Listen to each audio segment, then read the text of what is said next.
History of Indian constitution with respect to written and unwritten. ठीक है, देखो हमारा जो संविधान है वो अंग्रेज जब आए थे, मॉडर्न कॉन्स्टिट्यूशन अंग्रेजों के जमाने से शुरू हो गया था। तो हम लोग 1600 से लेकर के 1950 तक हमारे यहां पर कौन राज कर रहे थे? अंग्रेज राज कर रहे थे ना। तो ये जो दौर था हमारा 1600 से 1500, इस दौर में इंडिया में अनरिटन कॉन्स्टिट्यूशन का फेज था। कौन सा फेज था? अनरिटन कॉन्स्टिट्यूशन फेज, इसको कहते हैं अनरिटन कॉन्स्टिट्यूशन फेज।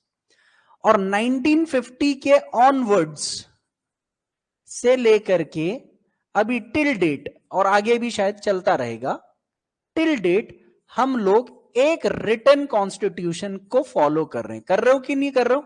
जो 26 जनवरी 1950, कब? 26 जनवरी 1950 से लेकर के, ये 3 डेट्स आपको याद रखनी है। सॉरी, ये डेट्स आपको याद रखनी है। ठीक है, 1600 यहां से यहां तक हम लोग रिटन कॉन्स्टिट्यूशन फॉर्मेट में थे। अब ऐसा क्यों सर? हमने कैसे बोला, आपने कैसे बोल दिया कि 1600 से 26 जनवरी 1950 तक हमारी कंट्री में रिटन अनरिटन कॉन्स्टिट्यूशन का चलन था? यहां पर एक एग्जांपल देखते हैं तो आप देखोगे, आपको याद है 1773 में एक रेगुलेटिंग एक्ट आया था। और वो रेगुलेटिंग एक्ट जब आया था तो उससे हमारे देश में राजा महाराजाओं के साथ कैसा नियम कानून होना चाहिए, डायरेक्ट टेरिटरीज पर कैसा नियम कानून होना चाहिए, वो चल रहा था। लेकिन ये जो रेगुलेटिंग एक्ट है ये 1784 के पिट्स एक्ट तक चला। पिट्स एक्ट आया तो पिट्स एक्ट ने क्या करा, जो पीछे का रेगुलेटिंग एक्ट था वो खत्म कर दिया। अब यहां से नया वाला कानून चला, ब्रिटेन की पार्लियामेंट बना करके भेज रही थी ये। फिर 1784 के बाद फिर 1793 का एक चार्टर एक्ट आता है, आता कि नहीं आता है? तो ये जब आया तो ये आया तो इसने पीछे वाले एक्ट को समाप्त कर दिया। फिर इसके बाद इसी तरीके से फिर 1813 का एक चार्टर एक्ट आता है, आता है कि नहीं आता है? तो ये जब आया तो ये खत्म, तो ये आएगा यहां से तो ये चलेगा, ये आएगा तो ये खत्म तो ये चलेगा, जब ये आया यहां से यहां तो ये चलेगा तो ये खत्म हो जाएगा। This was the concept of unwritten constitution. यानी कि भारत देश 1600 एडी से लेकर के 1950 एडी तक अंग्रेजों के अंडर में डायरेक्टली इनडायरेक्टली जब चल रहा था तो हम अनरिटन कॉन्स्टिट्यूशन के दायरे में थे। Did you understand this? आया समझ में? अब जरा सा हमारी हिस्ट्री ऑफ इंडियन कॉन्स्टिट्यूशन में हम लोग इस वाले फेस पर, थोड़ा अनरिटन कॉन्स्टिट्यूशन वाले फेस पर जरा गौर करते हैं। इसको आप कैसे पढ़ते हो वो मैं आपको बता रहा हूं। ठीक है, इसको कैसे पढ़ते हो आप वो मैं आपको बता रहा हूं। यानी कि history of again Indian constitution. हालांकि ये मैं खाली आपको एक स्ट्रक्चर बना करके दे रहा हूं, इसके अंदर की सारी चीजें हमको क्या करनी है, किसमें पढ़नी है? जब हम हिस्ट्री पढ़ेंगे हमने उसमें पढ़ना है। एक्चुअली हमारा जो इंडियन कॉन्स्टिट्यूशन है 1950 तक 3 फेजेस में हम लोग चल रहे थे। कितने फेजेस में? 3 फेजेस में। ठीक है, एक जब ईस्ट इंडिया कंपनी चला रही थी, ईस्ट इंडिया कंपनी, एक ईस्ट इंडिया कंपनी थी। ठीक है, उसकी चलती थी फ्री मोनोपोली, अपनी मर्जी से यहां पर कुछ भी कर लो। तो यहां इस बीच में जो एक्ट्स आए थे, एक चार्टर एक्ट आया था 1600 का, याद है? चार्टर एक्ट आया था, याद है? यहां पर 1600 का। तो ये चार्टर एक्ट 1600 के माध्यम से ईस्ट इंडिया कंपनी भारत के ऊपर फ्री मोनोपोली चलाती थी। मतलब वो जो इंडिया में डिसीजंस लेगी उसमें ब्रिटेन का पार्लियामेंट इंटरफेयर नहीं करेगा। ठीक है, कौन इंटरफेयर नहीं करेगा? ब्रिटेन का पार्लियामेंट इंटरफेयर नहीं करेगा। एक सेकंड ना गाइस,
ईस्ट इंडिया कंपनी। लेकिन फिर क्या हुआ, उसके बाद क्या हुआ, उसके बाद क्या हुआ कि ईस्ट इंडिया कंपनी जो है वो किसके अंडर में चले गई, क्राउन के अंडर में। इसके बाद क्या हुआ, east India company under crown. Under crown का मतलब क्या होता है, अंडर क्राउन का मतलब होता है जो वहां का पार्लियामेंट है, क्राउन क्योंकि क्राउन पार्लियामेंट के अंदर ही काम कर रहा था। तो अब ईस्ट इंडिया कंपनी इंडिया में रूल करेगी, नियम कानून के तहत काम करेगी, लॉज एंड रूल्स बनाएगी। लेकिन इस बीच में यहां पर बहुत सारे एक्ट्स आए, जैसे आपका जो रेगुलेटिंग एक्ट 1773 है वो इसी बीच में आया है ना। फिर उसके बाद एक पिट्स एक्ट आया, पिट्स इंडिया एक्ट 1784, वो इसी के बीच में आया है, ठीक है, ये इसी के बीच में आया है।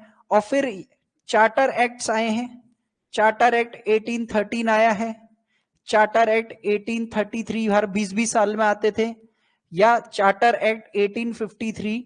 ये सारे का सारे जो एक्ट्स बन रहे थे वो एक्चुअल में ईस्ट इंडिया कंपनी ही चला रही थी हमारे देश को, लेकिन इनडायरेक्ट रूल था ब्रिटेन की पार्लियामेंट का।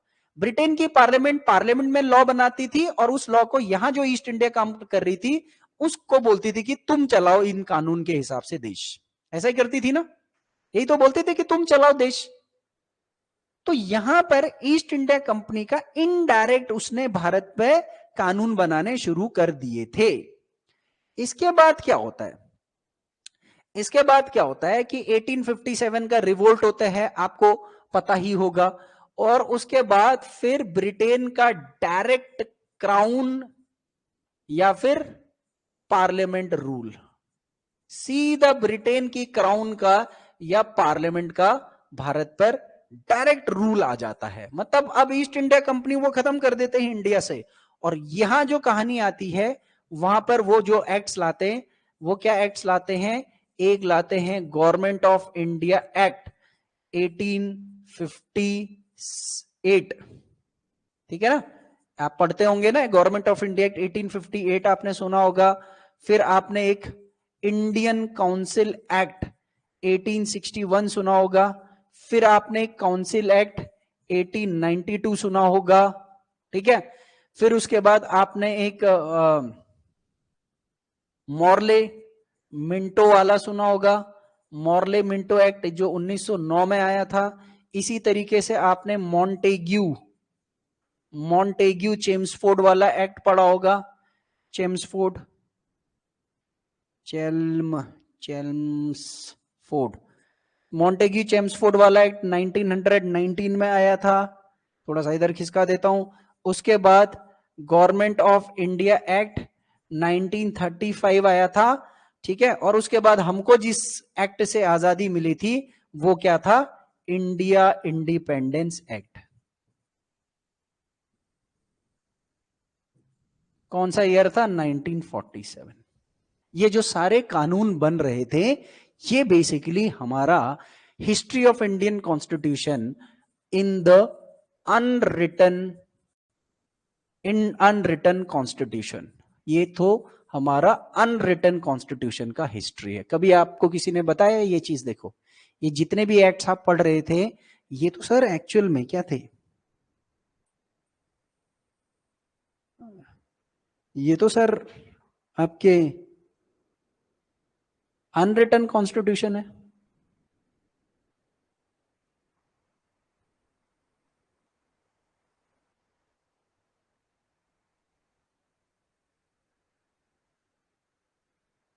ठीक है, लिख लिया ये। अब लक्ष्मीकांत में या और जगहों पर इसमें क्या था, इसमें क्या था, पिट्स एक्ट में क्या था, चार्टर एक्ट 13 में था क्या था, ये इन सब में क्या था ये भी बताया जाता है। लेकिन वो हम स्किप करेंगे, वो मैं मॉडर्न हिस्ट्री जब आपको पढ़ाऊंगा बहुत बढ़िया तरीके से ये सारी चीजें पढ़ेंगे।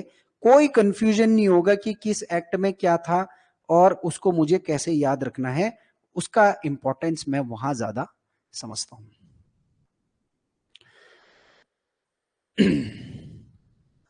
अब अगला टॉपिक पर आते हैं, मेकिंग ऑफ इंडियन कॉन्स्टिट्यूशन। ये लिख रहे हो आप लोग,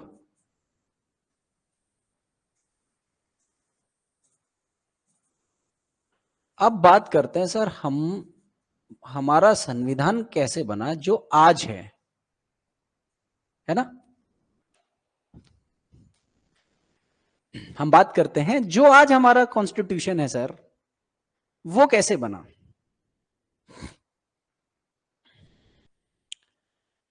इसकी एक making of the Indian constitution की अपनी एक हिस्ट्री है, यानी कि हमने अपना कॉन्स्टिट्यूशन कैसे बनाया, हमारी अपनी एक हिस्ट्री है सर। क्या हिस्ट्री है वो, उस हिस्ट्री को जरा समझना, क्योंकि वहां से पेपर में क्वेश्चन पूछे जाते हैं।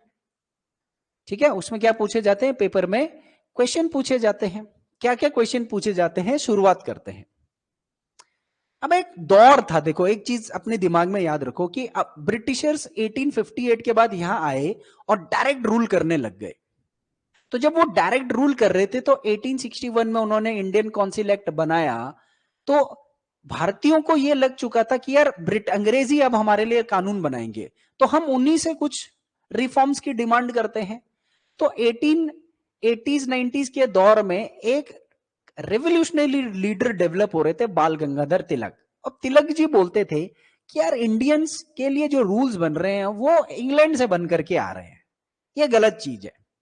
इंग्लैंड में इंडिया वालों के लिए रूल नहीं बनने चाहिए, इंडिया वालों के लिए रूल कहां पर बनने चाहिए, इंडिया में ही बनने चाहिए। तो इन्होंने 1895 में जो हमारे बाल गंगाधर तिलक जी हैं, इन्होंने क्या बुक दिया, he propose the idea of constituent assembly. इन्होंने कॉन्स्टिट्यूएंट असेंबली का एक कॉन्सेप्ट दिया कि सर माना बाद 1892, क्योंकि 92 में तो काउंसिल एक्ट आ चुका था ना, वो भी पार्लियामेंट ब्रिटेन से बन करके आ रहा था। उन्होंने बोला यार हमको तो ये लोग पूछ ही नहीं रहे कानून बनाने में, हमें भी तो पूछ लो ना, शामिल करो ना इस लॉ मेकिंग प्रोसेस के अंदर। नहीं कर रहे थे, तो उन्होंने बोला यार तुम लोग एक कॉन्स्टिट्यूएंट असेंबली फॉर्म कर लो, ठीक है, और ये बेसिकली ज्वाइंट होगी। ये कैसी होगी, एक ज्वाइंट असेंबली होगी जिसके अंदर इंडियंस भी होंगे, कुछ भारतीय भी शामिल करो, और कुछ ब्रिटिशर्स, जो आप लोगों ब्रिटिशर्स जो हैं उनको भी शामिल कर लो। तो एक ज्वाइंट जैसी कुछ कमिटी बना लो, और वो कमिटी तय करेगी कि इंडियंस वालों के लिए क्या कॉन्स्टिट्यूशन होना चाहिए। क्योंकि अभी तक समझ लो 1892 का काउंसिल एक्ट हुआ, 1861 का एक्ट आया, या 1858 का एक्ट आया होगा, या उससे पहले के एक्ट आए, तो वो तो ब्रिटेन की पार्लियामेंट से पूरा का पूरा 100% अंग्रेज बना रहे हैं ना, अंग्रेज ही बना रहे हैं सारे के सारे कानून, अंग्रेजी तो बना रहे हैं सारे के सारे कानून, हमें वो शामिल नहीं करे। तो उन्होंने बोला यार हमको भी शामिल करो।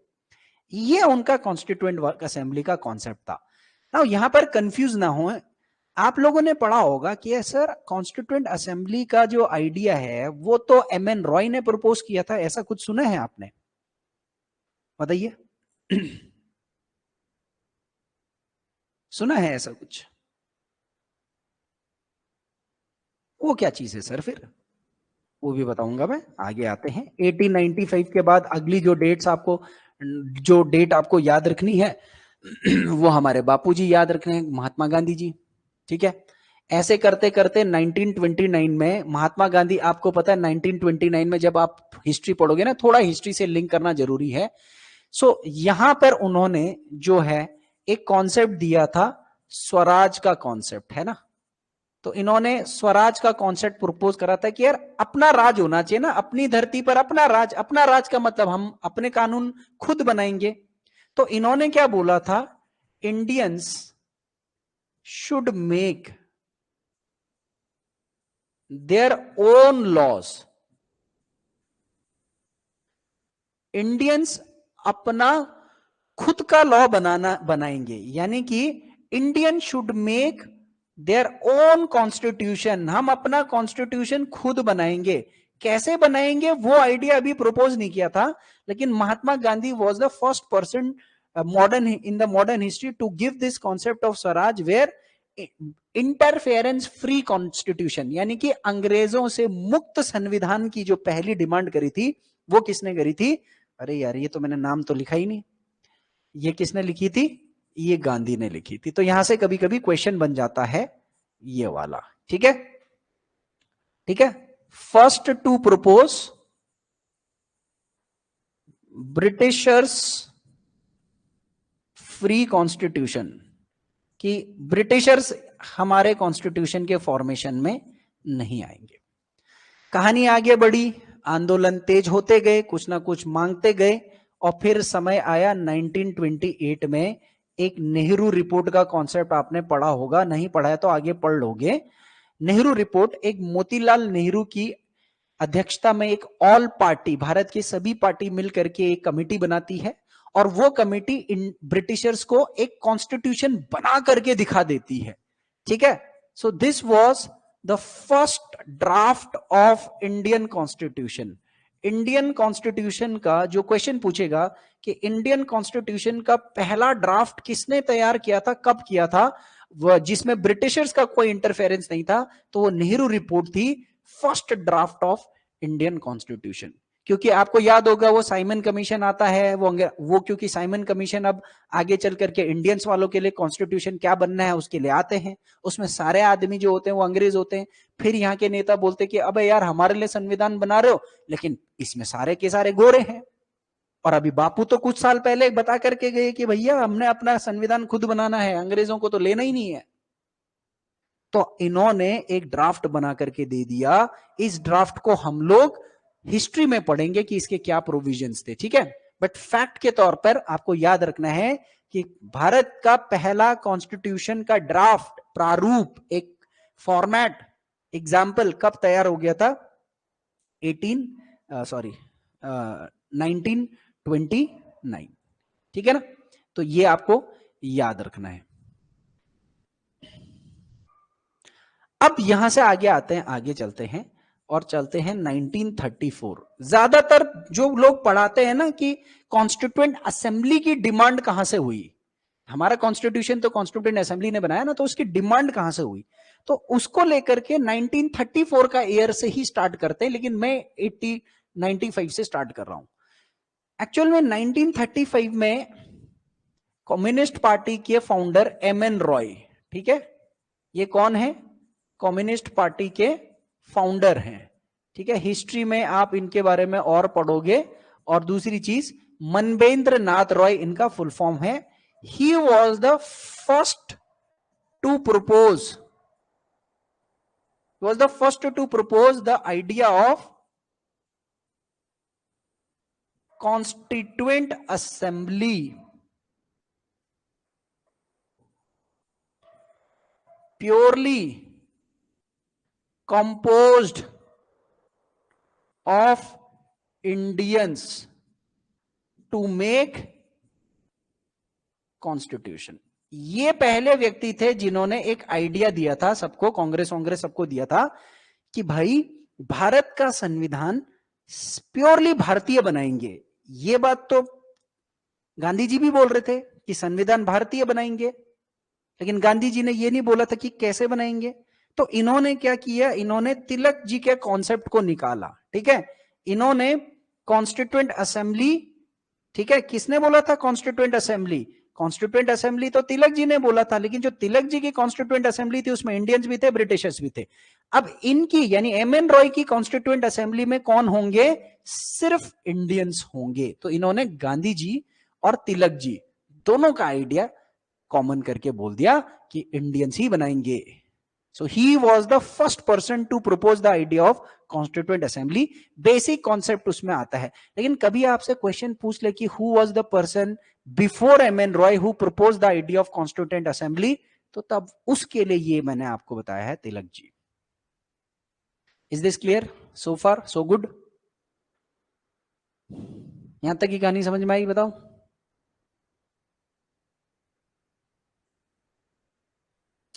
अब मैं थोड़ा सा इसको इधर शिफ्ट कर रहा हूं, मैं तो इधर शिफ्ट कर सकता हूं, ठीक है ना, तो मेरे लिए जगह है यहां से आगे की कहानी बताने के लिए। क्या हुआ इसके आगे, यहां से आगे क्या हुआ सर, यहां से आगे क्या हुआ, 1934 से थोड़ा सा आगे गए और 1940 का वर्ष आ गया। आपको पता है 1940 में वर्ल्ड वॉर 2 चल रहा था, ब्रिटिशर्स हार रहे थे, एक्सिस फोर्सेस ब्रिटिश कॉलोनीज की तरफ आ रही थी, तो जापान वाले इंडिया की तरफ भी आ रहे थे, है ना। तो इंडियन पॉलिटिशियंस ने प्रेशर क्रिएट करा कि कॉन्स्टिट्यूशन हम अपना खुद बनाएंगे, ये कॉन्सेप्ट डाल दिया। अपना कॉन्स्टिट्यूशन खुद बनाएंगे, हमारी एक कॉन्स्टिट्यूएंट असेंबली बनवाओ, ये है वो है, ब्रिटिशर्स मान रही थे। तब यहां पर एक वाइसरॉय थे, लॉर्ड लिनलिथगो, ठीक है, वो कौन थे? वाइसरॉय थे, Lord Linlithgow. So he was, इन्होंने क्या एक ऑफर दिया था हमको अगस्त में, जिसको बोला गया था ऑगस्ट ऑफर। तो ऑगस्ट ऑफर मतलब this was the first, this was the first instance where Britishers agreed to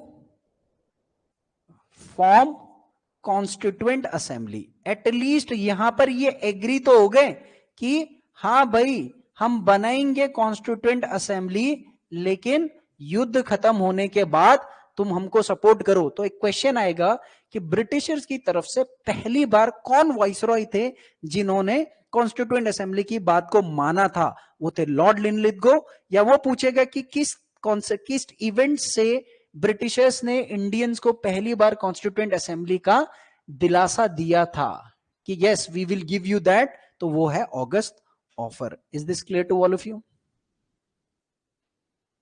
clear है यहां तक की कहानी?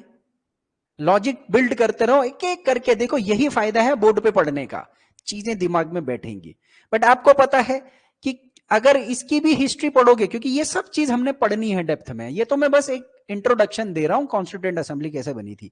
तो आप वहां पर पढ़ोगे कि अरे लोगों ने बोला इनके इस ऑगस्ट ऑफर में बहुत सारे इफ्स एंड बट्स थे कि हम लोग जो है कि ऑगस्ट ऑफर अगर हम लोग आपको कॉन्स्टिट्यूएंट असेंबली बनाने को देंगे तो अप्रूवल ब्रिटेन की पार्लियामेंट ही करेगी वगैरह वगैरह, है ना। कुछ कुछ ऐसे सब्जेक्ट्स होंगे जिस पर ब्रिटेन की पार्लियामेंट ही लॉ बनाएगी वगैरह वगैरह, ऐसे बहुत सारे इफ्स एंड बट्स थे। 100% फ्रीडम नहीं थी, तो ये एक्सेप्ट नहीं किया। फिर आपको पता है क्विट इंडिया मूवमेंट होता है, फिर उसके बाद आईएनए का चढ़ावा हो जाता, चढ़ाई हो जाती है 1945। ऐसे करते करते 1946 में फाइनली ये लोग यहां पर क्या भेजते हैं? Cabinet mission plan. This is very important. Cabinet mission plan भेजा जाता है। ये क्या होता है? एक 3 मेंबर कमिटी होती है, जिसको आप हिस्ट्री में पढ़ोगे, पैथिक लॉरेंस, ईवी अलेक्जेंडर और स्टैफर्ड क्रिप्स। तो ब्रिटेन की तरफ से ऑफिशियली हमें जो कॉन्स्टिट्यूएंट असेंबली दिया गया वो इसके सुझाव पे दिया गया था। So on this missions plan, on this mission's plan, constituent assembly was formed। इसी के रिकमेंडेशन पर भारत की जो संविधान है वो बनाया गया था। Constituent assembly was formed by election process. अब वो प्रोसेस मैं बताऊंगा। ऑन 9 दिसंबर पहली मीटिंग हुई थी, 9 दिसंबर को, तो 9 दिसंबर 1946। तो क्वेश्चन पूछेगा कि किस इवेंट से, किस कमिटी से, किस प्लान से इंडिया की कॉन्स्टिट्यूएंट असेंबली का फॉर्मेशन हुआ, एक्चुअल फॉर्मेशन हुआ? Cabinet mission plan. तो मैं यहां ले जाना चाह रहा था कि हमारा संविधान का सुझाव ब्रिटिशर्स में से किसकी तरफ से आया था, तो वो है आपका ये कैबिनेट मिशन प्लान। इसको आपको याद रखना है। एक बार मैं इसको पूरा छोटा करके पूरी जर्नी आपको यहां पर दिखा रहा हूं। देखो, this is the journey that I have discussed with you, है ना। ये है, देखो मेरी जर्नी आज की, making of the Indian constitution. ठीक है, फॉर कहां तक के लिए जा रहा हूं मैं? फॉर, ये है for constituent assembly. Constituent assembly का ये मैंने हिस्ट्री बता दिया आपको। आई होप आपको ये समझ में आया होगा। आया बच्चों? सबसे पहले तिलक जी ने कॉन्स्टिट्यूएंट असेंबली की बात की, लेकिन वो मिक्स्ड असेंबली थी। गांधी जी ने बोला भारत अपना संविधान खुद बनाएंगे, लेकिन कैसे बनाएंगे नहीं बताया। 1928 नेहरू रिपोर्ट में पहली बार भारतीयों ने एक ड्राफ्ट कॉन्स्टिट्यूशन तैयार किया, जिसका नाम था ड्राफ्ट नेहरू रिपोर्ट। रिजेक्ट कर दिया इसको बाद में। एम एन रॉय पहले व्यक्ति थे जिन्होंने कॉन्स्टिट्यूएंट असेंबली का कॉन्सेप्ट दिया था, ये वही कॉन्स्टिट्यूएंट असेंबली थी जो ये 9 अगस्त में बनी थी, इसी कॉन्सेप्ट पर बनी थी ये, जिसमें सारे इंडियंस थे और जो इसका पूरा स्ट्रक्चर था वो इन्होंने प्रपोज किया था। तो he is the first person to propose the idea of constituent assembly purely composed of Indians. 1940 August offer proposed by Viceroy Lithgow was the first instance where Britishers agreed to give Indians constituent assembly, but after the World War II. But this was rejected. And finally, in 1946, British Parliament sent British Cabinet Mission Plan, and in this, on the recommendation of Cabinet Mission Plan, the Constituent Assembly of India was formed by an election process on 9 December 1946. अब कल मैं आपको constituent assembly के बारे में बताऊंगा कि ये इसका इलेक्शन प्रोसेस क्या था, कितने मेंबर्स थे, रिजल्ट क्या आया, है ना। फिर जब रिजल्ट आया तो फिर पाकिस्तान अलग हुआ तो फिर क्या कितने लोग बचे, फिर उसके बाद इस कॉन्स्टिट्यूएंट असेंबली ने क्या क्या काम किया, क्या क्या